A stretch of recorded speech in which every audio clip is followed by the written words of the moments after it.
예수 그리스도 이름으로 기도합니다. 아멘. 주보를 다 치웠네요. 주보 좀 한 장만 갖다 주세요. 네. 너무 잘 치우셔가지고. 네. 다니엘서 2장 25절부터 36절까지 말씀입니다. 감사합니다. 다니엘서 2장 25절부터 36절까지의 말씀, 저 여러분이 한 절씩 교독하고 마지막 절은 합독하도록 하겠습니다. 교독합니다. 이에 아리옥이 다니엘을 데리고 급히 왕 앞에 들어가서 아뢰되, 내가 사로잡혀 온 유다 자손 중에서 한 사람을 찾아냈나이다. 그가 그 해석을 왕께 알려드리려 하나이다. 왕이 대답하여 벨드사살이라 이름한 다니엘에게 이르되, 내가 꾼 꿈과 그 해석을 내가 능히 내게 알게 하겠느냐 하니, 다니엘이 왕 앞에 대답하여 이르되, 왕이 물으신 바 은밀한 것은 지혜자나 술객이나 박수나 점쟁이가 능히 왕께 보일 수 없으되, 오직 은밀한 것을 나타내실 이는 하늘에 계신 하나님이시라. 그가 느부갓네살 왕에게 후일에 될 일을 알게 하셨나이다.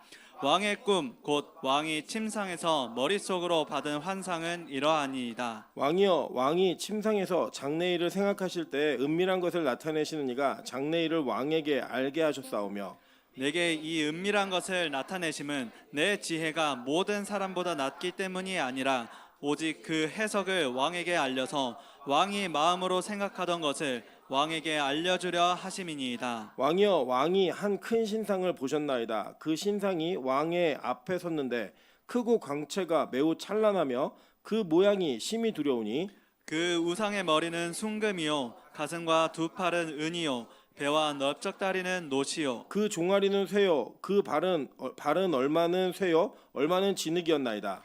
또 왕이 보신즉 손대지 아니한 돌이 나와서 신상의 쇠와 진흙에 박으셔서 부서뜨리매, 그때 쇠와 진흙과 녹과 은과 금이 다 부서져 여름 타작마당에 겨같이 되어 바람에 불려간 곳이 없었고, 우상을 친 돌은 태산을 이루어 온 세계에 가득하였나이다. 그 꿈이 이러한즉 내가 이제 그 해석을 왕 앞에 아뢰리이다. 아멘. 네, 우리 주변에 있는 분들에게 이렇게 한번 인사드리도록 하겠습니다. 밤에 본 당신 얼굴이 훨씬 아름답습니다. 네, 앞뒤로도 다시 한번 남자분들에게 인사하겠습니다. 밤에 본 당신 얼굴이 훨씬 멋있습니다.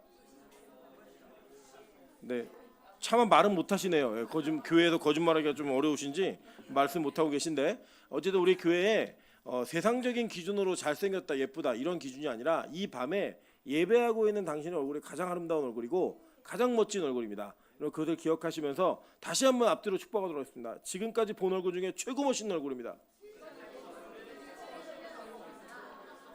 네, 사실 우리 교회가 좀 특이하죠. 하루 종일 아침부터 저녁까지 예배를 드리고 있습니다. 몇몇 사람들은 조금 예배가 끝날 때면은 12시간을 교회에 종일 그냥 있습니다. 그런 교회가 이제 많지 않은데, 예전에 사실 다 그랬거든요. 예전에 우리 권사님들 어리셨을 때 기억날 거예요. 아침에 교회 가면 저녁에 예배 끝날 때까지 항상 하루 종일 교회에서 장의자에 앉아서 누워서 자다가 놀다가 막 이랬던 기억이 항상 있으실 거예요. 우리 빛가서공교회가 그런 한국 교회의 아주 좋은 전통을 회복하고 있고 지켜오고 있다는 거에 저는 아주 자부심 있고 뿌듯함이 있습니다.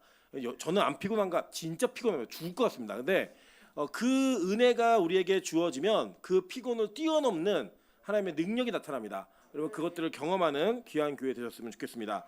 네, 오늘은 다니엘서 2장 25절부터 36절까지의 말씀을 가지고 제국주의와 하나님 나라라는 제목으로 하나님 말씀 증거하도록 하겠습니다. 사실 오늘 이 사부 예배 시간은 우리가 이 땅에서 일어나고 있는 현상들이나 우리의 삶 속에 밀접하게 연관되어진 문제들을 다루는 시간들입니다. 그래서 여러분 오늘 아시겠지만 오늘 미국이 이란을 폭격했습니다. B2 폭격기라 그래서요. 이게 얼마나 무서운 비행기냐면 요것 뜨면 김정은도 바로 벙커로 들어갑니다. 그래서 이 비행기는 정확한 타격을 할 수 있고, 심지어는 벙커버스터라 그래서 이 지하에 숨어 있는 적들조차도 정확하게 찾아내서 이 파괴할 수 있는 그런 능력을 가지고 있는 전투기인데, 폭격기죠, 폭격기.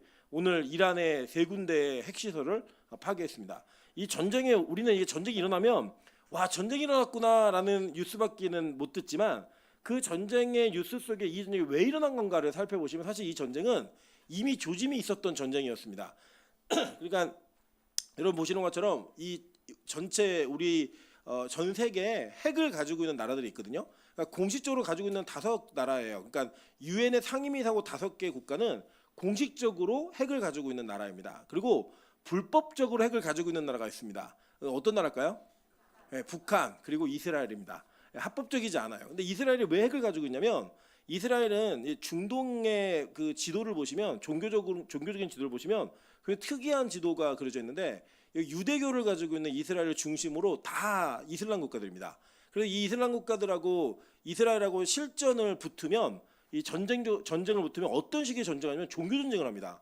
유명한 일화가 있는데 86년도에 전국의 대학생들이 연합으로 이게 데모하면서 행진한 이 이벤트가 있었습니다. 근데 그때 이제 한강대교를 건너려고 하는데 한강대교 이제 경찰 인력과 이제 대학생들이 마주친 거예요. 근데 이 다리를 뚫고 유일하게 건너는 학교가 어딘지 아십니까? 총신대학교. 예, 이유는 뭐냐? 목숨 걸고 순교의 정신을 가지고 열심히 데모를 하니까 그걸 건너는 거예요. 전국에서 경찰서를 제일 먼저 습격한 대학교가 어딘지 아십니까? 총신대학교. 예, 저희 선배님, 저 때는 아니에요. 저 때는 그런 이데올로기 때문에 막 이 데모하고 이런 때가 아니기 때문에 그 이전의 선배들이 그렇게 했던 이유가 뭐냐면 이분들은 그 데모를 한번 하도록 뭘 가지고 한다? 순교의 정신을 가지고 종교 정신을 가지고 하기 때문에 이런 일들이 벌어집니다. 그러니까 그 중동의 전쟁의 그 뿌리는 굉장히 그 뿌리가 깊은데 그 전쟁의 뿌리를 찾아서 보면 원인이 뭐냐면 종교적 전쟁이에요. 그래서 이스라엘이 항상 두려워하는 게 뭐냐면 주변 국가들이 핵을 갖는 걸 되게 두려워합니다. 왜냐하면 여러분도 우리들이 이제 가까운 나라를 경험했죠. 일본이 핵 2방 맞았잖아요. 예, 그 리틀보이라고 하는 핵을 2방을 맞았는데 아주 초기에 조잡한 핵 무기였습니다. 근데 그게 히로시마를 때렸죠. 이 히로시마를 때렸을 때 거기 완전 초토화된 사진 보셨어요? 그냥 아무것도 남지 않아요. 그래서 이스라엘은 딱 2방만 떨어지면 이스라엘 크기가 얼마나냐면 강원도 크기만한 땅입니다. 그리고 여기 2방 딱 맞으면 나라가 없어져 버려요, 그냥. 그래서 이제 이 핵을 개발하는데 우리가 이제 지금도 아시지만 이전 정부가 우리 핵 연료, 핵 그 발전소를 막 지으려고 노력했잖아요. 근데 이 핵을 연료로 쓰고 나면 폐기물이 나와요. 이 폐기물이 나오면은 그 플라토늄을 농축하는 기술, 이 농축을 5%까지를 하면 요거는 재생 에너지 정도의 수준으로 봐줍니다. 근데 요거를 이제 60%, 70%, 80%에서 90%가 딱 되면 그때부터가 이제 무기예요. 쓸 수 있는. 그래서 이제 이란은 계속 얘기한 게 뭐냐면 우리 요거 농축하는 거 조금만 할 수 있게 해줘라고 얘기해가지고 이제 이게 원래 트럼프 1기 때 트럼프하고 이스라엘하고 이란하고 같이 앉아가지고 요거를 협의를 하다가 실제로는 이스라엘이 굉장히 불만스러운 결정이 내려졌어요. 5%까지는 해라는 결정이 내려졌는데 이게 뭐냐면 5%를 하면 원하면 언제든지 10%도 하고 20%도 하는 거예요. 근데 이제 이러다가 트럼프가 이 그 회담에서 빠져버렸어요. 빠져버려갖고 이거 전쟁 나겠다 이런 생각이 들었는데 바이든으로 바뀐 거예요. 그래서 이제 바이든이 이제 좀 달게 가지고 잘 유지하고 있었습니다. 그러니까 이거 화약고였어요, 계속. 그러니까 이게 갑자기 어머 왜 전쟁이야 이게 아니라 그쪽 지역에서는 이미 이거는 언젠간 터지겠구나라고 알고 있었던 겁니다. 여러분들 여드름 생기면 이제 고름 보면은 야 요거는 언젠가 터지겠구나 느끼는 게 있잖아요. 그런 전쟁이었어요, 이 전쟁이. 근데 이제 트럼프 2기가 되면서 트럼프가 이 회담에서 완전 빠질 때 지금 현재 이란이 가지고 있는 이제 전문가들의 의견은 한 60%까지 농축할 수 있는 농축을 해낸 거예요. 그러니까 이제 이스라엘 입장에서는 이란이 핵을 가지면 이건 난리가 나는 문제입니다. 그리고 여러분 중동 지역에서 핵을 가지려고 노력했던 나라는 다 완전 박살났어요. 이라크가 그랬죠. 그다음에 여기 리비아가 그랬잖아요. 카디피가 정권이 그걸 가지려고 노력했다가 완전 박살났습니다. 그래서 이번에 이란이 이걸 가지려고 하는 거를 이스라엘에서 첩보를 입수하고 그 막 융단 폭격을 해버린 거예요. 그냥 먼저. 왜냐하면 이게 그냥 왜 누가 잘못됐지 잘했지 이런 개념으로 보지 마시고 서로 그냥 자기들의 힘을 과시하고 살려고 노력하는 과정 속에서 일어난 사건이었고 사람들은 이게 다 일어날 줄 알고 있었어요. 그러니까 트럼프가 너 어디 있는지 알고 있는데 우리 안 죽여 뭐 이런 얘기 막 하고 이러는 내용이 뭐냐면 이미 이란에게 너네 핵 포기해, 핵 만들지 마, 핵 가지면 절대 우리 가만히 안 있는다 이거를 계속 사인을 보내왔어요. 근데 이거를 무시하고 이란은 그래도 우리는 핵 가질 거야, 갖고 싶어 이걸 계속 보였던 거고 이스라엘은 미국 너네 안 말리면 우리가 집적한다 이렇게 얘기한 거예요. 그리고 여러분 이번에도 제가 놀라웠던 사실은 뭐냐면 이 이스라엘이 폭격을 할 때 아주 정밀한 타격을 해가지고요 그 이란의 군대에 있는 수장들을 다 죽여버렸습니다. 죽인 게 어느 정도 정밀했냐면 어디에서 언제 모이는지까지 알아가지고 그걸 다 갖다 넣은 거예요. 그러니까 우리나라 이제 예전에 청와대 옮기고 나서 막 그 국방부로 갔을 때 도청 나오고 막 했다는 거 있잖아요. 뭐 제보해주고 미국의 이 첩보력이 얼마나 대단한지 우리 요걸 보는 겁니다. 여러분 이게 지금 현재 이스라엘 그리고 이란의 전쟁의 수준이에요. 이란이 대대적으로 반격을 못하는 몇 가지 이유가 있어요. 따지면 이스라엘이 최강의 공군력을 가지고 있습니다. 그리고 여기 군대에 갔다 오신 분들은 아시겠지만 전쟁의 양상이 처음에 결정되는 건 뭐냐, 공군력이 얼마나 큰가 요거예요. 그리고 폭격 딱 하고 난 다음에 그 다음에 폭격한 지역을 보병이 어떻게 들어가서 점령하는가, 이것이 바로 그 전쟁의 마지막을 결정짓는 그 내용입니다. 군대도 아까 갔다 온 놈이 어떻게 하냐, 열심히 책을 읽으면 다 합니다. 이거는 책 읽고 공부하면 다 아는 내용들이에요. 이런 내용이 있기 때문에 지금 압도적으로 이제 이스라엘이 때리고 있죠. 그리고 아이언돔이라고 하는 이 방공망, 이게 뚫리긴 했지만 그래도 지금 현재 현존하는 미사일 방어 체계로는 전 세계에서 가장 완벽하다라고 평가되어지는 수준의 방어력을 이스라엘이 가지고 있어서 이제 이거 갖고 이제 얘기하는데, 이제 이렇잖아요. 예를 들어 우리가 일본이 우리나라를 공격을 했어요. 그럼 우리가 지금 현재 대통령이 이재명 대통령이 미온적으로 반응한다. 그럼 여론이 어떻게 될까요? 야, 뭐 일본이 미사일 쏠 수도 있지, 이런 식으로 반응하면 국민들이 어떻게 반응하겠어요? 에? 들고 일어나겠죠, 그죠? 야, 뭔 소리야? 쟤네가 한 대 때려서 두 대 때려야지. 이런 마음으로 들고 일어나겠죠. 근데 그렇게 하기에는 적이 너무 큰 거예요. 그러니까 이스라엘만이 아니라 누가 있는 거예요? 그 뒤에 미국이 있어요. 미국이 몇 주 전에 경고했잖아요. 너네 2주 안에 포기 선언 안 하면 너네 가만히 안 내비둬. 그걸 진짜 실행했어요, 그냥. 그러니까 미국의 군사력이 어느 정도냐면 1000조 국가라고 얘기합니다. 그게 뭐냐면 국방비에만 1000조를 써요, 1년에. 그러니까 전 세계가 연합군을 이루고 미국이랑 싸우면 우리가 집니다. 전 세계가 져요. 그 정도의 화력을 갖고 있는 나라가 니들 핵 포기해? 안 하면 죽여버릴 거야, 이렇게 얘기를 해요. 여러분 이 사실을 보면서 우리는 야, 이란이 잘못했네, 이스라엘 잘했네, 이렇게 얘기할 수 없어요. 왜냐면 이제 이스라엘도 대부분 이제 성경을 제대로 모르시는 분들이 이 이스라엘과 어떤 나라가 붙으면 야, 하나님의 나라하고 적군하고 붙었구나, 이래서 이스라엘만 응원하는 경우가 있잖아요. 그렇게 이해하시면 안 돼요. 이제 제가 오늘 설명을 다 드릴 텐데 이 본문에 나와 있는 내용을 기반으로 해서 성경적인 관점으로 설명을 드릴 거예요. 사실 이제 이스라엘이 지금 여러 나라하고 전쟁하고 있죠. 팔레스타인의 하마스. 하마스는 사실은 그 팔레스타인 안에 있는 한 정당이라고 보시는 게 더 맞아요. 근데 이 하마스의 수준은 딱총 수준이에요. 그 이스라엘이 비행기 타고 나타나면 딱총 쏘는 수준이어서 게임이 안 돼요. 근데 이 싸움이 왜 일어났냐면 3년 전인가요? 3년 전에 하마스에서 갑자기 이스라엘 마을을 습격해갖고 어린아이까지 죽여버렸잖아요. 그 일이 전 세계적인 공분을 사가지고 이거 힘을 얻어서 그 하마스가 있는 팔레스타인 지역을 완전 진짜 초토화 석기시대로 만들어버렸습니다. 제가 이제 성지순례를 갔다 왔을 때 성지순례 일정 가운데 이틀을 팔레스타인 땅 안에 들어가서 잤어요. 근데 거기에 뭐가 있었냐면 5성급 호텔이 있었거든요. 그 호텔이 가루가 되었습니다. 없어져 버렸어요, 그냥. 그 일이 일어났죠. 그리고 또 헤즈볼라하고, 레바논의 헤즈볼라하고 지금 전쟁하고 있죠. 그것도 뭐냐면 레바논 안에 있는 한 그 무장 집단이에요. 이 집단들이 얼마나 가까우냐면 이제 이스라엘 대고 이렇게 로켓포 쏘면 날아가요, 여기까지. 그런 전쟁을 또 하고 있었고, 후티 반군 들어보신 적 있죠? 이 후티 반군 누가 때려요? 지금 미국이 막 때리고 있죠. 왜 그랬냐? 이란이 이스라엘의 테러를 하고 있는 그 무장 단체들에게 무기하고 돈을 계속 지급해줬어요. 공급을 해줬고, 그리고 이 이스라엘은 걸 알고 있으면서 걔네 싸우다가 야, 이제는 가만히 안 있을 거야, 이래서 본격적으로 전쟁하기 시작한 거예요. 그러니까 이 전쟁은 야, 이게 언제부터 시작되었냐, 이렇게 생각하면은 더 그 뿌리 갖고 올라가면 이 이스라엘 사람들이 시온 독립을 선언하면서 팔레스타인 주민들이 있는 땅을 뺏어버렸어요. 근데 이 뺏은 거를 영국하고 이 유엔이 이걸 인정을 해주는 바람에 이 문제가 되게 복잡해졌습니다. 그러니까 지금 팔레스타인 사람들은 성경에 나오는 블레셋이 아닙니다. 그러니까 지역만 똑같을 뿐이에요. 다만 거기에 있었던 사람들을 그 팔레스타인인이라고 부르기 때문에 이 팔레스타인, 블레셋 뭐 비슷한 어원을 가지고 있다라고 해서 비슷하게 보시면 전혀 비슷한 나라 아닙니다. 제가 이거 국제정세를 쭉 이렇게 말씀드리는 이유가 있어요. 왜 이유가 있냐면 이 뿌리를 찾아 들어가면 다 뭐냐, 제국주의로부터 나온 생각이라는 겁니다. 발상이. 우리가 이제 알고 있는 우크라이나, 러시아 전쟁 아시죠? 이것도 역시 제국주의적 발상이에요. 여러분 이게 어떤 현상이냐면 원래 이 소련이라고 하는 소비에트 연방이 해체될 때 우크라이나에 무기가 되게 많았어요. 특히 핵도 있었어요. 근데 이걸 다 러시아에 반납을 했습니다. 반납을 하고 이 러시아가 주변에 있는 자신들의 우방국가와 함께 서양에 있는 서양으로부터 오고 있는 그 정치적인 힘을 막고 있는 방파제 같은 역할을 몇 나라가 있었는데 이 우크라이나가 이제 한마디로 얘기하면 야 우리 나토 가입할래 얘기한 거예요. 이건 뭐냐면 이제 우리는 러시아가 아니라 여기 유럽 쪽으로 붙을 거야. 그러니까 푸틴이 가만히 있겠어요?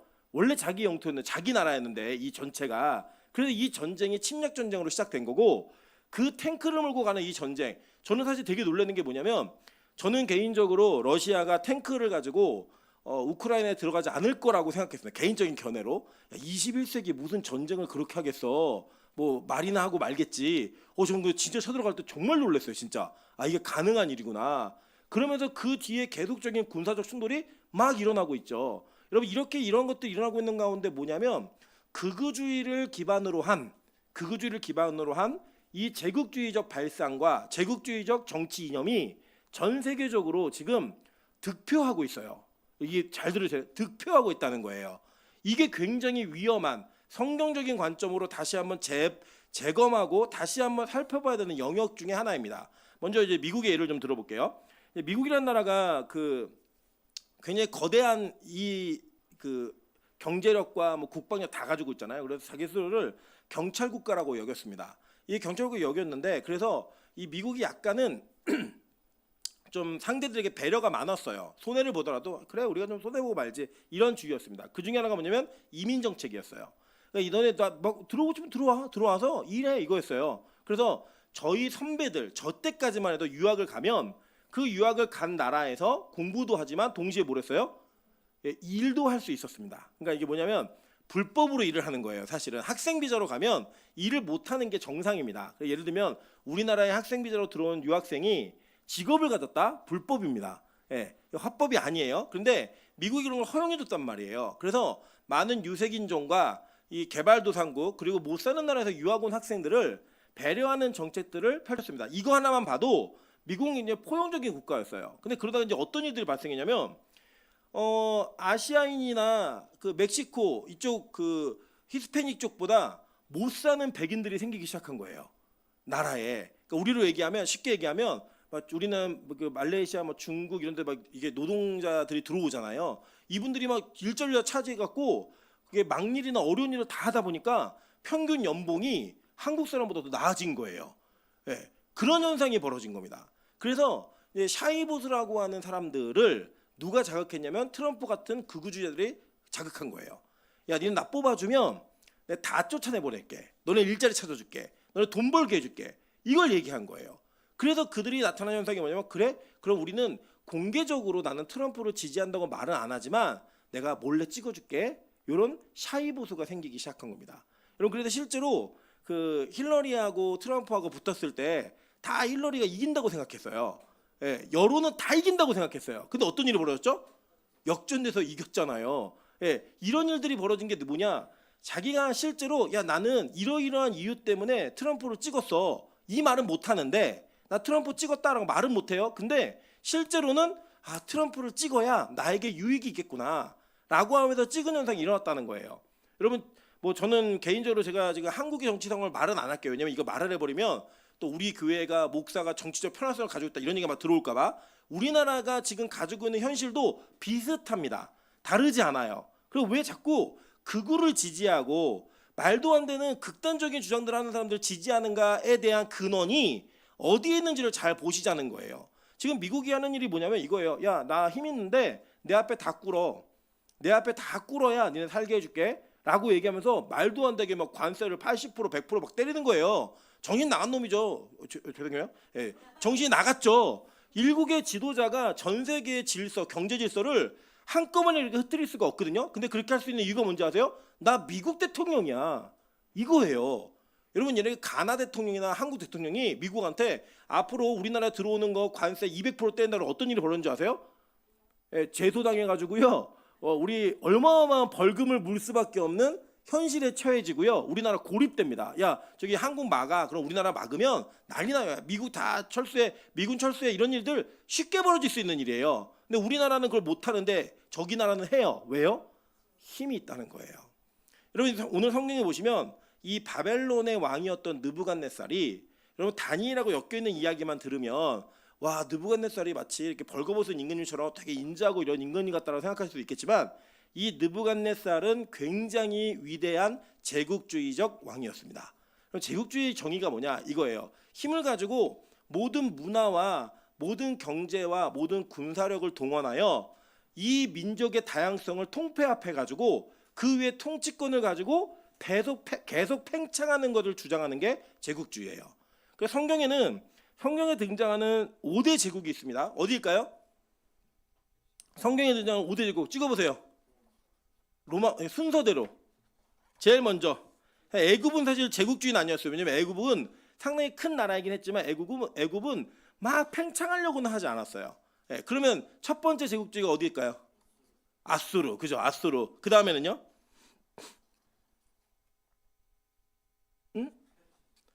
그러니까 여러분 처음에 뭐냐면 아수르 다음에 그 다음에 아수르인데 사실 아수르는 상아시아의 주인이긴 했지만 아수르의 다음에 진짜 제국주의를 이어받은 나라는 바벨론이었습니다. 아수르를 누가 망하게 했냐? 바벨론이 망하게 했어요. 그럼 바벨론은 누가 망하게 했어요?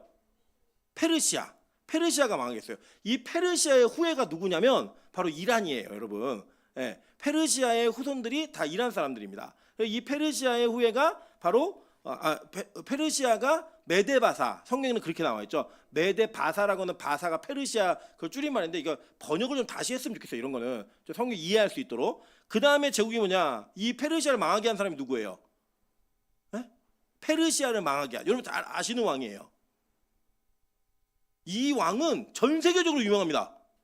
알렉산더 이거는 질문이고 저한테 묻지 마세요. 오늘 제가 묻는 시간이지 여러분이 묻는 시간 아니에요. 페르시아를 누가 망했어요? 알렉산더. 이 알렉산더의 스승이 누구냐면 아리스토텔레스예요. 그래서 이 아리스토텔레스 배운다 보니까 이거 헬라 문화가 어마어마한 힘이 있구나. 나는 이 문명을 아시아에 전달해야겠다라고 얘기해가지고 이 페르시아와의 전쟁에 이겼던 그 전쟁의 힘을 가지고 페르시아를 그대로 공격해 들어갑니다. 그래서 여러분 이 알렉산더가 어디까지 오는지 아세요? 인도까지 와요. 인도까지 오는데 이 페르시아가 이 페르시아를 망하게 한 헬라 제국 이 알렉산더의 나라가 몇 년 유지됐는지 아세요? 알렉산더만 13년 짧죠. 그러고 난 다음에 알렉산더가 죽고 그 장군들이 나라를 나눠 가져요. 그 나눠 가진 다음에 다시 태어나는 나라가 어디예요? 아까 얘기했던 로마. 로마가 태어나는 거예요. 그러니까 이 시대가 어느 시대냐면 예수님이 태어나시던 그 시대인 거예요.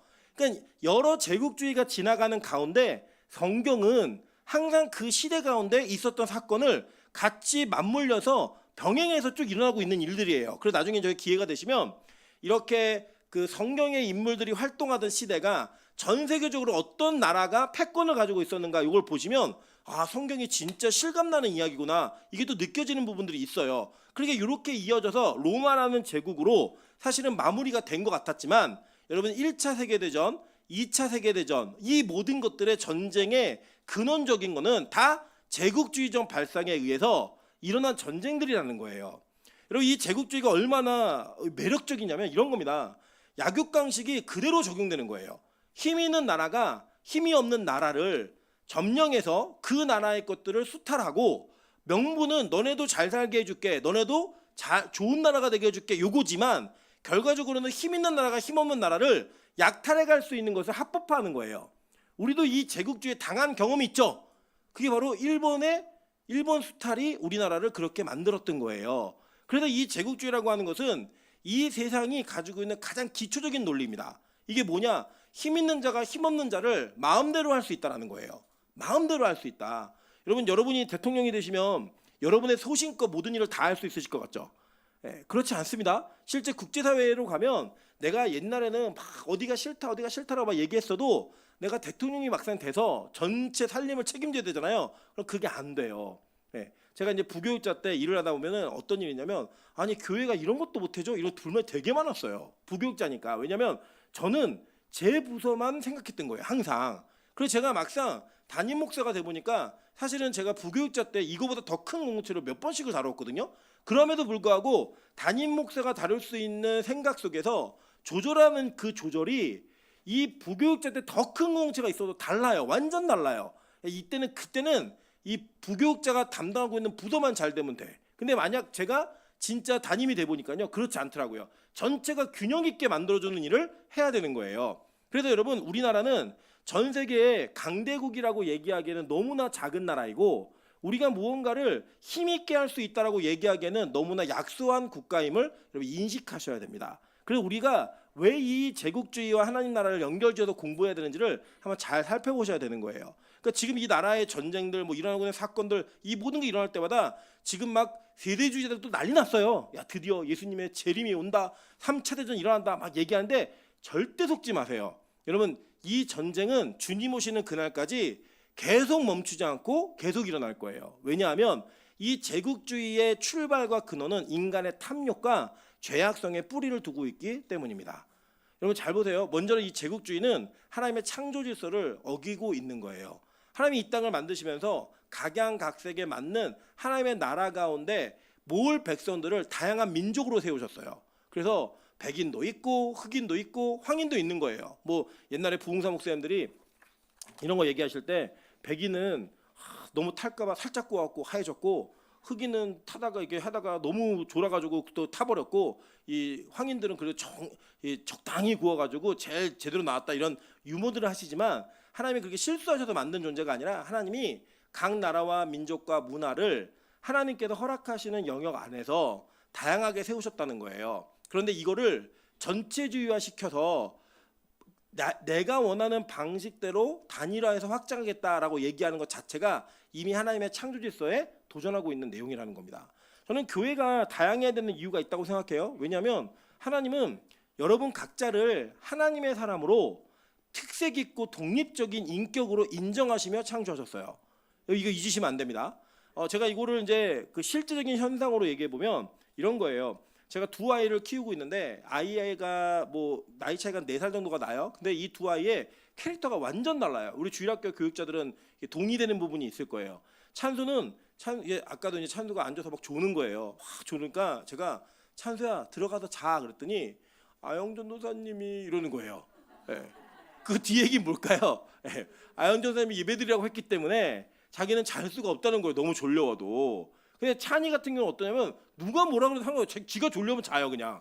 예. 그러니까 성향이에요. 가지고 있는 성향. 근데 우리가 실수하는 게 뭐냐면, 저도 그 실수를 참 많이 했는데 제가 가지고 있는 기준과 제가 가지고 있는 원칙으로 아이들을 똑같이 대한 거예요.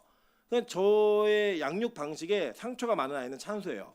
찬수는 저랑 교감하고 있는 그 교감이 온전해야지만 그 이야기가 들리는 아이인데, 교감이 없는 상태에서 마음이 공감이 안 되는 상태에서 일방적인 이게 지침이 내려오면 그거를 상처로 받아들이는 아이예요. 반면에 찬이는 제가 아무리 일방적으로 지시해도 상관없어요. 지가 하고 싶은 대로 해요. 이게 상처가 되는 아이가 아닌 거예요. 하나님이요, 이게 훈련된 걸까요? 아니에요. 제가 보니까 태어날 때부터 그렇게 태어났어요. 태어난 아이가 자체가 그렇게 태어난 아이인 거예요. 그래서 그 특성을 유지한 채 하나님은 그 각자에게 믿음과 은혜를 주시는 거예요.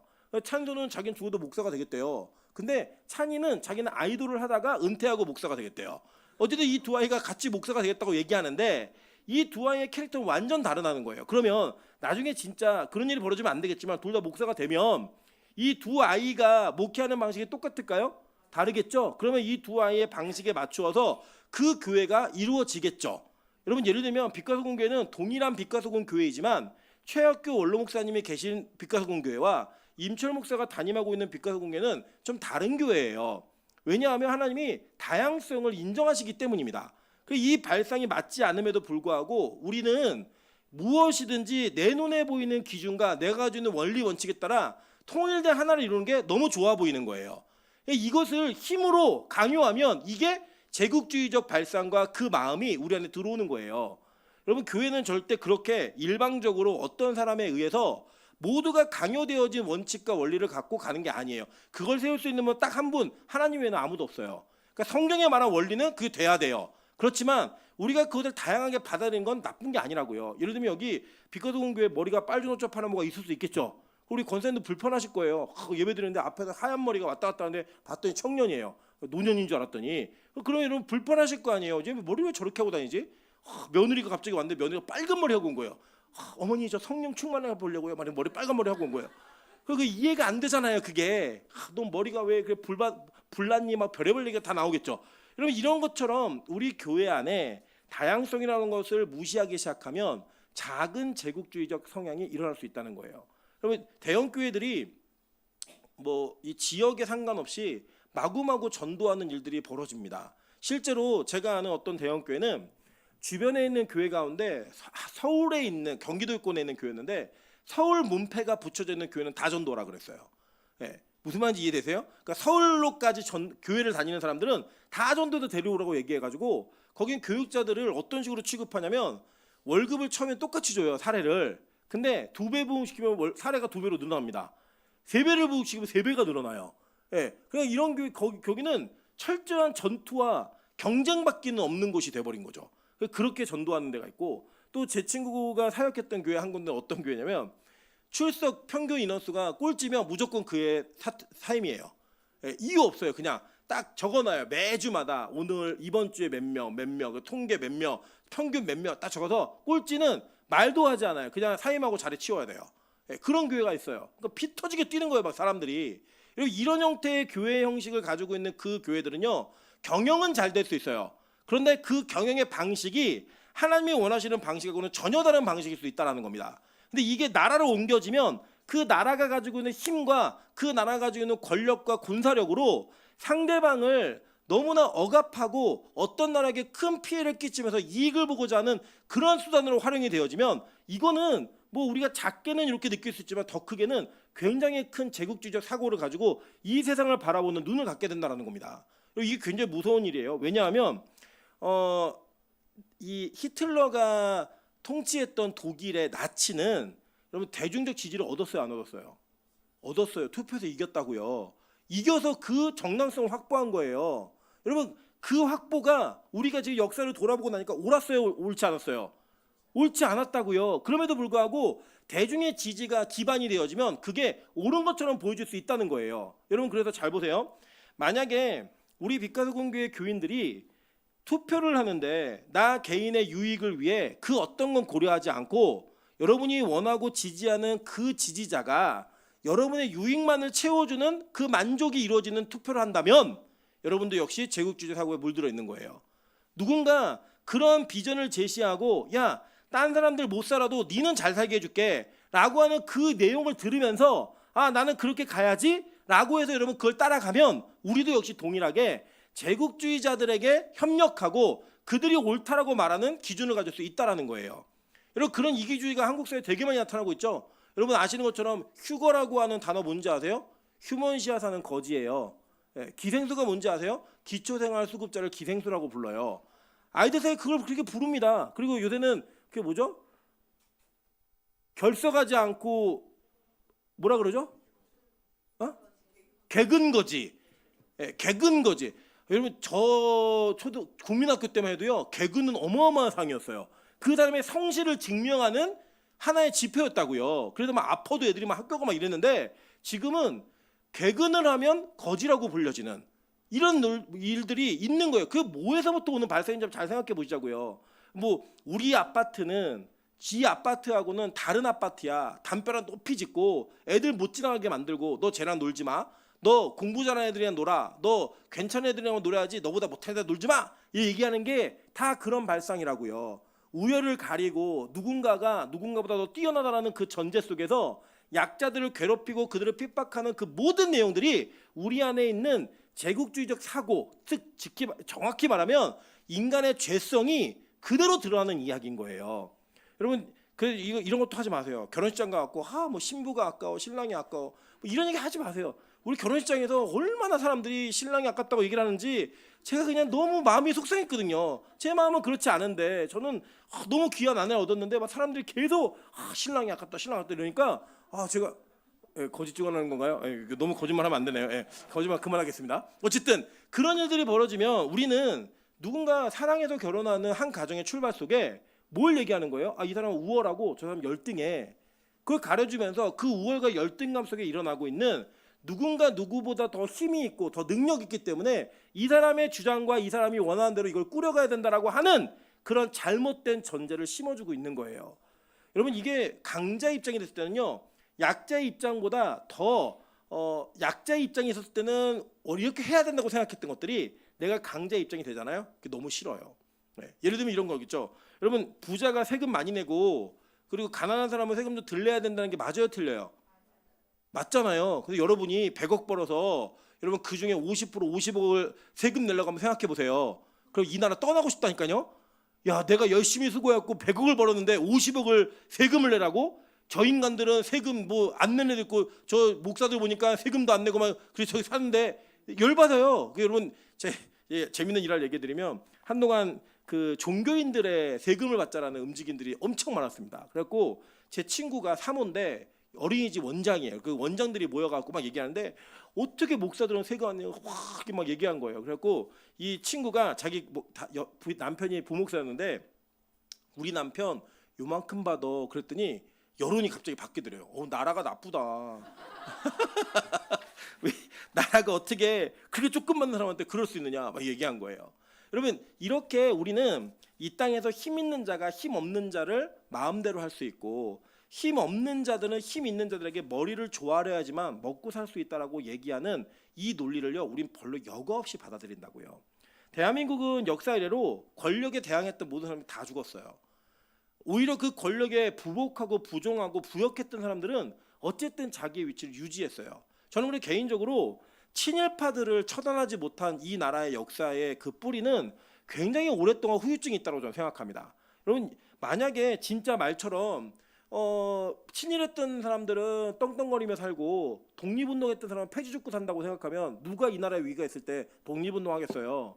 안 하겠죠. 근데 그게 우리는 현실적으로 그냥 받아들이며 살아요. 그래서 누군가 힘이 있고 권력이 있다고 생각하면 그게 뭐 옳은 사람이든 그런 사람이면 상관없이 그 사람을 통해서 내가 얻을 수 있는 유익만 있다고 하면 우리는 그거를 얼마든지 수용해내고 얼마든지 희생할 수 있는 준비 자세가 되어 있는 죄인들이라는 거예요. 이 죄의 속성이 우리 안에 너무나 많다는 겁니다. 오늘 느부갓네살이 꿈을 꿉니다. 근데 그 꿈을 기억을 못해요. 그러니까 느부갓네살이 어떻게 얘기하냐면 야 내가 꿈을 꿨는데 기억이 안 나. 그래 이걸 못 맞추면 다 죽여버리겠어 얘기하는 거예요. 이게 얼마나 큰 행포예요. 지가 꿈꿔놓고 기억을 못하는데 막 이거 못 맞추면 다 죽이겠다는 거예요. 난리가 난 겁니다. 그래서 다 죽이려고 한 그때에 다니엘이 부탁을 하죠. 이렇게 왕이 급해. 좀 시간을 줘봐. 그 이 다니엘이 이 왕이 꾼 꿈이 뭔지를 맞추는 장면을 여러분 읽으신 거예요. 여기 보시면은 한 커다란 큰 신상이 나타납니다. 근데 이 신상이 예언하는 바가 있죠. 그래서 이 꿈의 해석은 이러합니다라고 막 얘기를 하는데 이 다니엘서를 사람들이 어떻게 성경을 하나님의 말씀을 믿지 않아서 어떻게 얘기하냐면 다니엘서는 역사가 진행된 걸 다 보고 나중에 쓴 책이라는 거예요. 이유가 뭐냐면 너무 정확하게 예언이 되어 있으니까.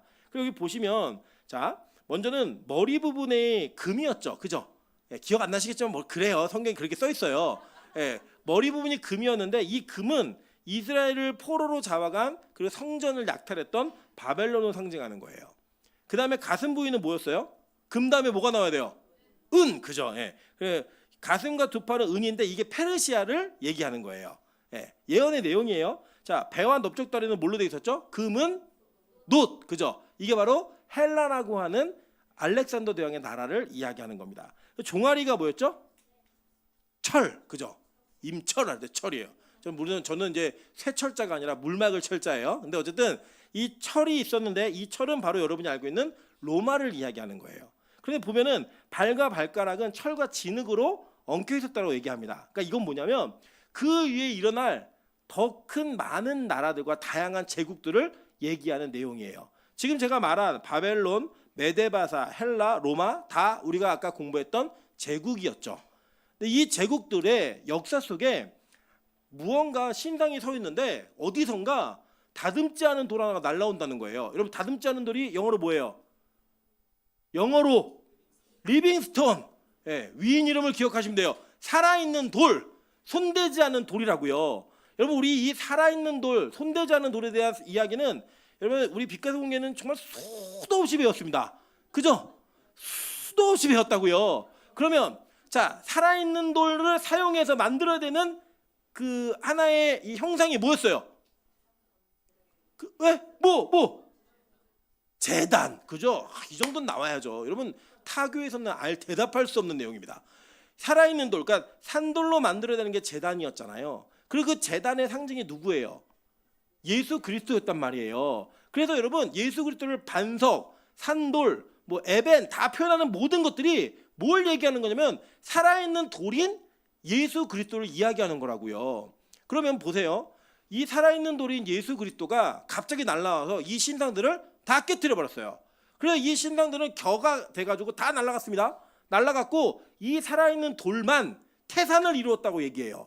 이게 누가 본 거냐? 바벨론, 머리가 금으로 되어 있는 신상을 보았던 이 바벨론의 왕이었던 느부갓네살이 계시를 받은 거라고요. 우리 꿈이라고 얘기하지만 이게 기억나는 건 계시라고 얘기하는 거예요. 여기 이 성경 본문 안에서는 그 계시가 어떤 내용이었냐? 이 세상의 제국은 다 망한다예요. 다 망하는데 그 망하는 가운데 세워지는 나라는 어떤 나라다? 하나님의 나라만 세워진다는 거예요. 예수 그리스도로 세워진 나라만 남는다는 거예요. 이게 뭐예요? 계시록의 내용이잖아요. 여러분 계시록에서는 바벨론 성이라고 하는 이 세상이 전 세계의 힘을 다 가지고 좌지우지한다고 얘기해요. 그래서 뭐라고 얘기하냐면 짐승의 힘을 받아. 그죠? 그 짐승의 힘으로 하늘에서 불도 내리고 예언도 하고 자기의 힘대로 모든 자들을 통치할 수 있을 권력을 가져요. 그리고 그 뭐 했어요? 그가 막 짐승 위에 타가지고 막 순교자들의 피잔 마시면서 또 화려하게 꾸민 큰 음녀, 그게 누구였어요? 이 세상의 왕들이었잖아요. 그들이 원하는 건 뭐냐? 자기의 유익을 누릴 수 있고 사치를 누릴 수 있으면 어떤 희생을 치르더라도 그거 하겠다는 거예요. 그런 나라를 누가 깨트려요? 예수 그리스도의 하나님의 나라가 이걸 깨트린다는 거예요. 여러분 그럼 하나님의 나라는 종말에만 오는 나라이냐? 그렇지 않아요. 이미 예수님이 뭐라고 얘기했냐면 이미 너에게 하나님의 나라가 임했다라고 얘기했단 말입니다. 그럼 우리가 그 임한 나라를 어떻게 확인하냐? 여러분 여기서 예수를 믿는데 그 믿음 가운데서도 여전히 사치를 부리고 나보다 무언가 잘 되고 있고 나보다 무언가 세상에서 뭔가 힘을 갖고 있는 자들이 너무 부러워서 기도가 안 되고 질투가 나고 너무 속상하다. 여러분이 이미 이 하나님의 나라에 속한 자가 아니라 세상의 나라에 속한 자임을 얘기해 주는 거라고요. 여러분 우리가 이 땅을 살아가면서 세상에서 막 전쟁하고 있는 모습을 막 봅니다. 그러면 우리는 누가 나쁜 놈, 누가 착한 놈 막 구분하지만 이 세상의 모든 나라들의 전쟁은 성전, 거룩한 전쟁 이런 거 없어요. 그냥 다 자기들의 유익을 위해 사는 전쟁이에요. 여러분 예전에 아시는 것처럼 이 예수 그 중세 교회 시대 때 교회가 성전이라고 하는 거룩한 전쟁을 일으킵니다. 그게 무슨 전쟁이었죠? 예? 십자군 전쟁, 그죠? 십자군 전쟁이 일었단 말이에요. 근데 이 십자군 전쟁이 총 8차에 걸쳐서 이루어지는데 이 1차에는 비교적 성공을 거두었어요. 성지를 회복했거든요. 근데 이 2차 때부터는 살라만이라고 하는 이슬람의 지도자가 이 하마스, 그러니까 성전 거룩한 전쟁을 선포해갖고 여기도 신의 뜻으로 전쟁을 하고요. 이쪽도 신의 뜻으로 전쟁을 해요. 이 전쟁이 어떤 양상으로 가냐면 다 약탈과 수탈을 하고요. 야 너 십자군 전쟁 갈래? 그래서 애들 유괴해서 갖다 팔았어요. 심지어는 십자군 전쟁하고 있는 십자군 군인들이 동방에 있는 십자군 성지를 가가지고 그러니까 하나님의 성지라고 불려지는 교회를 가고 교회를 약탈했다고요. 지금 터키 지역을 막 약탈하는 일들이 벌어져요. 왜 그러냐? 이 세상은요 자기가 힘을 갖고 권력을 갖잖아요. 되게 깨끗하게 살 것 같죠? 그렇지 않아요. 제가 누누이 말씀드리지만 이 땅에서 하나님 나라를 가장 잘 표현한 정치 제도가 뭔지 아세요? 하나님 나라를 잘 표현한 정치 제도가 공산주의입니다. 예, 마르시즘이라고 얘기해요. 마르크시즘이라고 얘기하는데 이 막시즘이 제일 하나님 나라를 잘 표현했어요. 막시즘이 뭐예요? 자 우리가 예를 들어 빛과 소금 교회가 다 같이 나가서 매일 일을 하는 거예요. 일을 해갖고 돈을 벌어오는데 어떤 사람은 뭐 200만 원 벌어오고 300만 원, 1000만 원, 뭐 400만 다 각자 벌어오겠죠. 그 돈을 다 모으는 거예요. 다 모아가지고 누가 수고를 덜했던 덜했던 상관없이 공평하게 그 돈을 다 나누는 거예요. 얼마나 멋있어요. 하실 분. 예, 그러니까 평균 소득 이하는 손 안 들 이유가 없죠. 하실 분 저는 하겠습니다. 예, 우리 다 같이 합시다. 예. 근데 낄 때도 여기 저보다 연봉이 낮은 사람 들어오면 안 돼요. 예. 저보다 연봉이 높은, 저보다 공부 못했지만 연봉이 높은 박명현 이런 사람은 들어와야 돼요. 예. 뭐 그런 사람 들어오게 해가지고 우리는 그렇게 우리가 가지고 있는 나의 수고와 노력에 비해서 더 많은 걸 얻어낼 수 있다 그러면 공산주의만큼 여러분 천국의 모습을 그대로 표현한 나라는 없어요. 근데 여러분 이 공산주의 시스템이 왜 잘 안 돌아가는지 아세요? 그걸 돌리는 사람이 죄인이기 때문이에요. 돌리는 사람이 죄인이에요. 그러니까 우리 그 향미자매가 그런 얘기하더라고. 자기가 나라를 떠나서 오니까 한국 자본주의 사회에 기술력 발달하고 이런 거 너무 적응하기 힘들대요. 그때는 거기 있었을 때는 그런 걸 적응하지 않아도 됐으니까. 근데 이렇게 적응해서 생존해야 되는 생존 게임에 들어가면 우리가 공산주의라고 하는 그 공산주의 시스템이 너무나 완벽한 시스템에도 불구하고 그걸 돌리는 사람들이 죄인이라 분배할 때 야 너는 요만큼만 가져 자기는 더 많이 갖는 거예요. 그래서 이게 또 안 돌아가는 거예요. 제대로 돌아가지가 않는 거라고요. 만약에 우리 교회가 공산주의를 진짜 실현할 수 있다면 그렇게 하면서도 기분 나쁘지 않아요. 아 내가 1,000만 원을 벌어와서 이 공동체에 이런 도움이 됐다면 얼마나 감사한 일이야. 이걸 고백할 수 있는 게 하나님 나라인데 우리 그 고백 돼야 안 돼요. 안 되죠. 나는 1,000만 원을 냈는데 쟤는 100만 원을 내가지고 1,100만 원을 나누는 거예요. 550씩. 미칠까요 안 미칠까요? 아 죽여버리고 싶은 거죠. 야, 저 인간은 저 영복교회로 가라 그래. 내보내는 거예요. 그럼 뭐가 생기는 거예요? 1,000만 원 연봉, 그러니까 월급 1,000만 원 이상만 모이는 교회. 아 이런 교회는 너무 이상적이에요.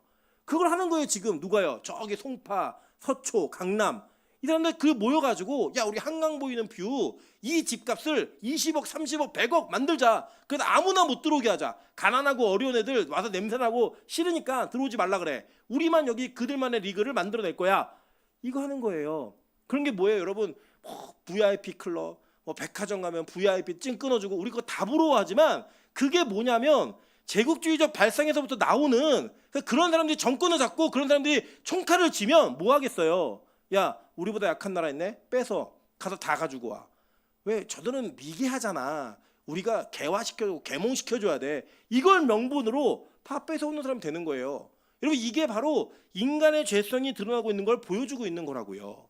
그래서 여러분 그런 나라가 어떻게 깨지느냐? 예수 그리스도로 깨지는 나라가 되는 거예요. 그래서 우리가 이 논리에 종속되지 않고 살 수 있는 것, 그렇게 살 수 있는 사람이 누가 임한 거예요? 하나님의 나라가 임한 사람이라는 거예요. 여러분 이거 게을른 거고 상관없습니다. 나는 게을러도 기초생활 쓰고 그 돈만 주면 난 살 수 있어. 난 직장 갖기 싫어. 이게 아니고 내가 최선을 다해서 살고 있음에도 불구하고 내가 가지고 있는 직종과 내가 봉사하고 헌신하는 영역이 남들에게 많은 연봉을 받을 만한 영역이 아닐 수 있잖아요. 그럼에도 불구하고 그 일을 주신 그 일을 맡기신 하나님께 감사하고 그 소명대로 살아가는 것, 그리고 그것이 불만스럽지 않고 만족할 수 있는 것, 그게 바로 하나님 나라라고요. 여러분 하나님 나라를요 종말 위에나 오는 그런 먼 나라에만 두지 마세요. 그것도 맞아요. 그건 그 나라의 실현이에요. 근데 이 나라의 실체가 우리 안에 이미 왔다라고 하는 건 그럼에도 불구하고 그 안에서 만식과 평안을 누리는 그게 진짜 하나님의 나라를 누리고 있는 사람이라고요. 여러분 하나님의 나라를 누렸던 한 왕을 여러분에게 소개합니다. 그게 누구냐면 다윗이에요. 다윗은 어떤 사람이었냐면요. 역대상 21장 5절에 보면요. 다윗을 따르고 있었을 거고 다윗이 통치하고 있었던 이스라엘의 군대가 칼을 빼는 자가 110만, 유다는 47만으로 기록했어요. 근데 여러분 기억나세요? 아수르 왕인 사네립이 히스기야를 공격했을 때 아수르 왕의 군대가 몇 명이었어요? 18만 5천. 이 18만 5천이라는 군대가 전 세계를 제패했어요. 그것도 히스기야에 있는 예루살렘을 칠 때는요 이미 애굽을 정복하고 애굽왕을 굴복시킨 이후에 올라오다가 심심해서 친 거예요. 예, 이게 그러니까 그 당시에는 뭐냐면 애굽이 끝판왕입니다. 애굽을 정복하면 세계 정복 끝났다예요. 예, 그렇게 애굽을 정복하고 올라오던 사네립이 18만 5천으로 히스기야 이 예루살렘을 죽여버릴게. 이제 언제 죽일까 얘기하는 거예요. 그래서 막 협박하잖아요. 그래서 랍사게가 막 히브리 말로 말하죠. 그러니까 이 국내 대신들이 뭐라고 얘기해요? 제발 히브리 말로 하지 마. 백성들 다 들으니까 히브리 말로 하지 말고 니네 나라 말로 해. 우리가 다 알아들을기가 우리 외국어 해. 그러니까 니네 나라 말로 막 얘기하잖아요. 그때 막 조롱하잖아요. 그 조롱했던 그 나라의 18만 5천이라는 군대가 전 세계 최강의 부대였어요. 여러분 이거 한번 상상해 보세요. 근데 다윗의 군사력이 사무엘 24장 9절하고 좀 차이가 있는데 이스라엘 80만, 유다 50만이에요. 뭐 이 숫자가 정확한 숫자가 아니라고 할지라도 최소한 우리는 한 가지 예측할 수 있는 건 다윗의 나라와 다윗의 군대는 이미 아수르의 군대 숫자를 넘어섰어요. 다윗이 싸움 잘하던 왕이에요, 못하던 왕이에요? 네? 되게 잘하던 왕이었죠. 그러면 다윗은 이 100만이 넘는 군대를 가지고 뭘 해야 했을까요? 만약에 이 다윗 왕이 동일한 느부갓네살이나 로마의 뭐 왕들과 같이 내가 뭔가를 좀 해봐야겠다. 뭐 예를 들면 우리 그 성경에 나오고 있는 왕들처럼 제국의 왕들처럼 내가 뭔가 해봐야지. 그러면 다윗이 제일 먼저 했어야 되는 건 뭐냐면 정복 전쟁이에요. 야, 이제부터 이 군대를 가지고 내가 갈 수 있는 데까지 가보겠다. 땅 끝까지 가보겠다. 이걸 했어야죠. 그 다윗은 그렇게 하지 않아요. 다윗의 영역이 어떻게 결정되는지 아십니까? 하나님이 아브라함에게 약속했던 땅의 경계를 넘지 않아요.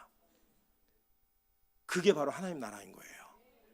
여러분, 그래서 여러분 중에 우리 젊은이들 가운데 저는 하나님이 주신 물질의 통로를 붙잡는 사람이 있기를 원합니다.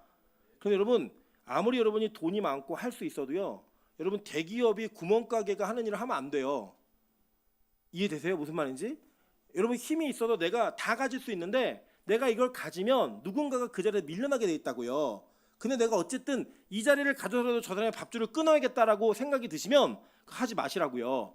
하나님은 우리에게 그런 복을 주지 않으세요. 하나님은 우리에게 적당하고 우리의 섬김과 우리의 희생을 통해 하나님의 나라로 불려드릴 백성들이 우리를 보고, 야, 저 사람의 행실을 보면서 하나님의 나라를 사는 사람은 저렇게 사는 거구나, 그걸 보여줄 수 있는 통로가 되길 원하신다고요.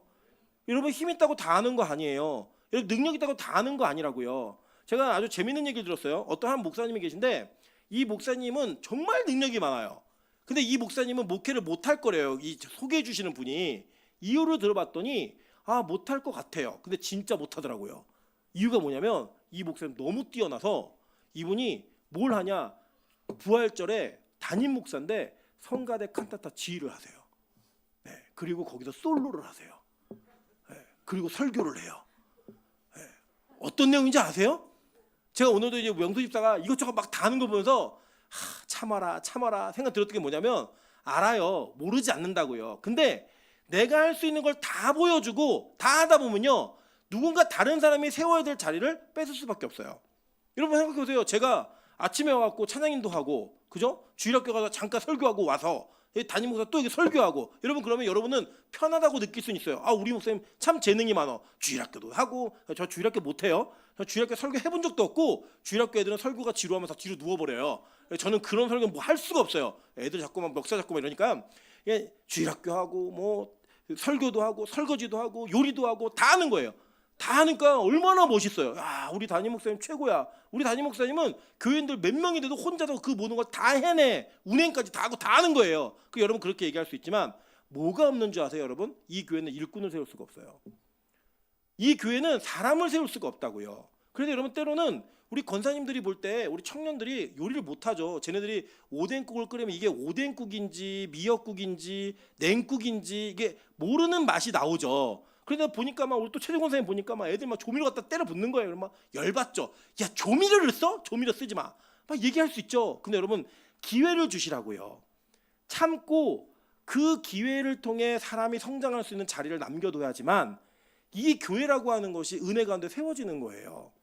여러분, 제국주의를 버릴 수 있는 여러분의 사람, 여러분이 뭐 지금 어떤 나라랑 전쟁해라 뭐해라 이런 거 여러분에게 없어요. 우리에겐 그런 권한을 주지 않으실 거예요. 그런데 여러분이 이 땅 가운데서 내가 원하는 기준을 가지고 내가 있는 힘을 가지고 상대방을 제압하고 상대방의 길을 누르고 그 사람을 내 마음대로 부릴 수 있다고 생각하는 것, 이게 여러분의 가정이라는 곳의 제국주의라고요. 그래서 여러분이 뭘 해야 되느냐? 여러분은 상대방을 배려하고 내가 맡은 역할까지만 하는 거예요. 예를 들자면 저는 부모로서 제가 가지고 있는 책임과 의무가 청직이라는 사실을 잊으면 안 되는 거예요. 하나님이 찬수하고 찬이를 사랑하셔서 이 땅에 영혼과 육체를 갖고 보내신 겁니다. 그리고 저한테 위탁하신 거예요. 야, 얘네 내 새끼인데 잘 키워. 네 새끼 아니고 내 새끼니까 잘 키워. 근데 우리는 그게 내 새끼인 것처럼 키우는 거예요. 내 마음대로 쪽쪽 빨면서 내가 원하는 기준대로, 하나님을 알든 모르든 상관없고 내가 원하는 기준, 너는 나를 만족시키면 되고 나는 너를 만족시키면 돼. 이게 뭐예요? 하나님의 통치를 벗어난, 하나님의 나라를 벗어난 제국주의적 사고라고요. 그래서 여러분, 자식이 우상이 될 수 있어요, 없어요? 있죠. 여러분 보세요. 남녀가 만나 결혼을 하죠. 결혼을 해서 사귀고 연애하는 거 다 좋아요. 좋은데 여러분이 그 연애와 결혼 속에 하나님의 통치를 벗어난 통치가 있다면, 예를 들면 이런 거예요. 제가 뭐 은혜가 되시라고 말씀드리니까 오늘 아침에 저희 아내랑 싸우고 왔어요. 열받아 갖고 이제 나오는데 저는 별말 없이 던졌는데 저희 아내는 저보고 성질 냈다는 거예요. 저는 성질 안 냈거든요. 근데 막 싸움이 일어날 거고 장모님 말리시고 막 이래가지고 막 오는데 너무 힘들었어요, 마음이. 그리고 제가 차를 따로 타고 오고 싶었는데 다른 차가 연료가 충전이 안 돼 있다는 소식을 듣고 울며 겨자 먹기로 한 차를 타고 왔습니다. 제 마음이 얼마나 힘들겠어요. 그런데요, 제가 이곳에 와서 설교 강단에 서는 순간 저는 부부싸움을 하고 기분이 나쁜 남편으로 서면 안 되는 거예요. 저는 뭐로 서야 되냐면 저는 하나님의 백성으로 하나님의 통치받는 설교자로 서야 되는 거예요. 그게 제가 해야 되는 일이라고요. 여러분, 여러분의 예배가 사람의 관계 속에서 무너진다? 그럼 이미 여러분은 하나님의 나라의 통치가 아니라 사람의 통치를 받고 있는 거예요. 그거 그 주도권 싸움을 한다? 여러분, 그러면 그거는 망할 가정의 조짐인 거예요. 우리가 하나님이 우리에게 정해주신 영역이 어디까지인가, 내 역할이 어디까지인가를 정확히 인지하고 이해하셔야 된다고요. 그게 하나님 나라의 통치를 인정하는 사람들의 모습인 거고 제국주의로 가지 않는 우리들의 모습인 거예요. 여러분, 이 땅 가운데 거룩한 성전 없어요. 그건 성경 시대에만 있는 일이에요. 왜냐하면 하나님이 그런 특별한 모델을 선택하셔서 그 모델을 통해 하나님의 영적인 거룩한 전쟁이 뭐다라는 거를 하나의 샘플로 보여주신 겁니다. 그 이후에 이 땅에는 거룩한 전쟁이 있어요? 없어요. 존재하지 않아요. 그럼 이 땅에서의 거룩한 전쟁은 어디에만 있는 거예요? 여러분, 예수 그리스도 즉 하나님의 나라를 가지고 세상의 나라와 충돌하는 전쟁에는 그 어떤 거룩한 전쟁도 없어요. 여러분이 싸울 전쟁은 바로 그 전쟁인 거예요. 우리나라가 외부의 침략이 있으면 우리 총 들고 나가 싸울 거예요. 저도 싸울 거예요. 일본이 쳐들어왔다. 전 기회 만난 거죠. 전 죽도록 싸울 거예요, 진짜. 예, 전 그런 사람이니까 저 죽도록 싸울 거예요, 진짜. 그런데 여러분, 그 싸움이 거룩한 전쟁이 아니라 그냥 하나님이 우리에게 허락하신 나라를 지키는 싸움인 거예요. 그거는 뭐 이건 하나님 뜻, 저 새끼 마귀들 이게 아니라고요. 각자 자국의 이익과 자기의 최소한의 생존을 위한 그 방어 라인을 지키는 싸움을 하는 거예요. 그 싸움이 범죄는 아니에요. 그러나 만약에 그러한 전쟁을 통해 우리가 어떤 나라를 통치하고 뺏어서 뭐 많은 걸 갖고 싶다라고 여러분 여기시면 여러분 그거는 하나님 나라가 아니라고요. 진짜 하나님의 나라는요, 우리가 내 마음 가운데 그 나라가 임하면 세상의 원리로부터 자유할 수 있어요. 세상의 통치로부터 자유할 수 있다고요. 더 이상은 사람 눈치 보면 사는 게 아니에요. 더 이상은 이 땅이 가지고 있는 원리가 내 삶을 통치하지 못하게 만드는 거예요. 저는 우리나라에 이 나라가, 이 사회가 추구하고 있는 하나님의 나라와 부딪히는 그 나라는 돈의 나라라고 생각합니다. 만몬신이 통치하는. 여러분, 돈이라면 다 될 수 있는, 돈이라고 하면은 뭐가 됐든 간에 그것이 취해지는 것이 어렵지 않은 그런 나라를 여러분 만약에 사신다고 한다면, 그러한 통치를 여러분 기대하신다고 한다면 아직 여러분은 하나님 나라에 합당한 자들이 아닌 겁니다. 네. 여러분, 최근에 이제 재밌는 일이 있었죠. 우리나라의 주가가 확 빠져갖고 안 올라갔잖아요. 전 세계에서 유일합니다. 뭐 전 세계가 어려워서 우리나라가 그런다고 생각하시면 안 되고요. 왜 그런 일이 벌어진 줄 아세요? 이 나라의 지도자들이 주가 조작을 통해서 이익을 보는 걸 전 세계가 다 지켜봤어요. 그러니까 어떤 얘기냐면, 야, 저 나라는 정직하지 않네. 저 나라는 권력자들이 주가 조작을 해서 돈을 벌어도 합법적으로 처벌을 받지 않는 나라네. 그래서 많은 외국인들이 돈을 다 뺀 거예요. 지금 들어온 새로운 대통령이 뭐 여러분 찬성도 있고 반대도 있겠지만 뭐 얘기했죠? 주가 조작하면 3대가 망하겠다고 얘기했죠. 그때부터 무슨 일이 벌어지고 있어요? 외국인이 야, 코리안 주식 무조건 사재기가 일어나고 있어요. 여러분, 이게 이 땅을 통치하는 것 가운데서도 적절한 정의의 원리만 세워져도 이게 변화되어지는 모습이에요. 이해되세요? 무슨 말인지? 만약에 여러분이 하나님의 나라를 살아가면서 나 하나님 나라의 원칙으로 살겠다, 이 원칙이 아니면 그 어떤 것도 하지 않겠다는 결단을 하시잖아요. 그러면 여러분을 보면서 사람들이 뭐라고 얘기하냐면, 야, 저거 진짜 교회네? 저거 진짜 교인이네? 진짜 하나님 나라를 믿고 있는 목사네? 이걸 얘기한다고요. 이게 얘기가 되어질 수 있다고요. 그런데 여전히 우리가 이 세상의 정치 세력과 결부해서 어떤 사람을 찍어주면 이 나라가 되고 안 되고 이런 걸 얘기하고 있는 아주 저급한 저질 수준의 설교가 이 강단을 채우고 있고요. 거기에 아멘하고 있는 교회들의 권사들과 장로들은 뭐냐고요, 도대체. 그걸 추종하고 따르고 있는 성도는 무슨 정신이 있는 거냐고요. 뭘 배웠길래 하나님 나라가 어떤 나라인지 모르니까 그 일을 하고 있는 거예요. 하나님 나라에 대해 이해 없어요. 전혀 없어요. 그러니까 그 광화문에 이스라엘 깃발 들고 미국 깃발 들고 나가는 거예요. 정신병자들이라고요. 그거 다 어떤 나라예요? 이 신상이 세워졌을 때 산돌로 무너지는 발톱과 같은 발가락 같은 나라들이라고요. 다 미국이든 어디든 간에. 근데 그걸 추구하고 있어요. 여러분, 우리는요, 예수 그리스도의 나라가 이 땅 가운데 세워지는 그것을 통하여 어떠한 열매와 결과가 일어날지를 기대하며 종말을 기쁨으로 기다리는 성도들이 바로 진짜 그리스도인인 겁니다.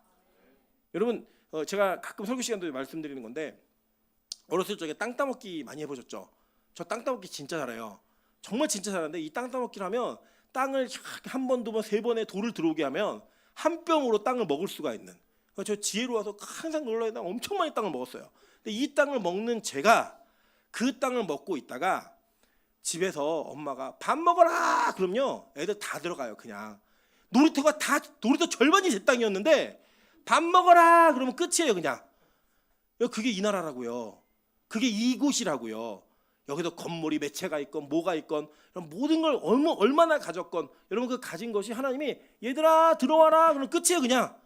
근데 그거에 목숨 걸고 살아요? 그거에 목숨 걸고 사신다면 여러분 그거 옳지 않은 거예요. 제가 그래서 하나 보여드렸잖아요.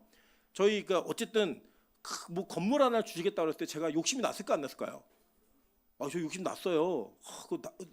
나한테 오는 거야? 드디어 이게 얼마야? 로또보다 더 되네? 얼마나 기뻤을까요? 그 기뻤는데요. 제가 곰곰이 생각하는데 어떤 생각이 들었냐면 자존심이 너무 상하는 거예요. 그러니까 내가 하나님 나라를 꿈꾸면서 목회하는 목사인데 이 하나님 나라를 꿈꾸고 있는 자가 그거 하나에 막 마음이 혹해가지고 그랬어? 그리고 그게 막 기대가 되고 그걸 막 계산해가지고 이걸로 모았으면 좋겠다 이걸 기대하고 있었어? 제가 말씀드렸어요. 어머니 거두시죠. 네, 공개적으로 말씀드립니다. 거두시죠. 네, 거두셨어요. 저 어머니 또 그러고 거두셨어요. 네, 잘됐다 그러고 거두셨어요. 제가 그 거둔 것이 조금 아깝기도 하지만 지금은 아깝지 않아요. 왜 아깝지 않냐면 저는 우리 빛가소공교회가 우리 빛가소공교회가 하나님의 방법과 우리에게 주신 은혜로 우리에게 맡겨진 사명을 완수할 거로 저는 믿고 있어요. 아멘 하세요. 예. 그러니까 어떤 특정한 공동체에서 쑥 온 걸로 우리가 뭘 이루는 게 아니라 우리 진짜 아무것도 없는 사람끼리 모여가지고 예배드리고 기도하고 찬양하고 이랬더니 하나님이 이런 복을 주시더라 라는 거를 저는 얘기하고 싶어요. 예. 저 그 꿈 꾸면은 나쁜 목사예요? 아니잖아요. 저 이거 꿈꾸고 싶어서 그 빌붙어서 목회 안 하고 나와서 혼자 목회하는 거예요. 이거 하고 싶어서. 저희 아내가 이 교회를 오자고 얘기했을 때 이렇게 얘기했어요. 나 이 어머니 하나님 말고 우리 하나님 만나고 싶어. 그 얘기로 저 여기 온 거예요. 저 그 하나님 끝까지 보고 싶어요. 여러분 너무 죄송해요. 우리가 조금 더 편할 수 있고 조금 더 여유 있을 수 있는데 제가 그게 싫었어요. 자존심이 너무 상했어요. 그냥 저는 하나님 나라를 하나님의 영광을 이 세상의 원리로 사람들이 추구하고 있는 그 모습이 아니라 하나님의 방법으로 누리고 싶었다고요. 그리고 여러분에게 그 간증을 드리고 싶은 거예요. 우리 교회에 이런 일이 있었는데 이걸 거절하고 이 방법을 선택했더니 하나님이 이런 걸 주시대? 그거요. 하나님 나라로 살아가는 원리. 그게 저는 우리 빛가소공교회였으면 좋겠습니다. 여러분 이 땅을 살아가면서 제국주의를 바라보는 그리스도의 눈이 어떠한지 보셔야 되는 거예요. 거기다 대고 이스라엘이 한국 예수님 편 하나님 편 이런 쓸데없는 얘기 하지 마세요. 그 다 죄인들의 싸움이에요.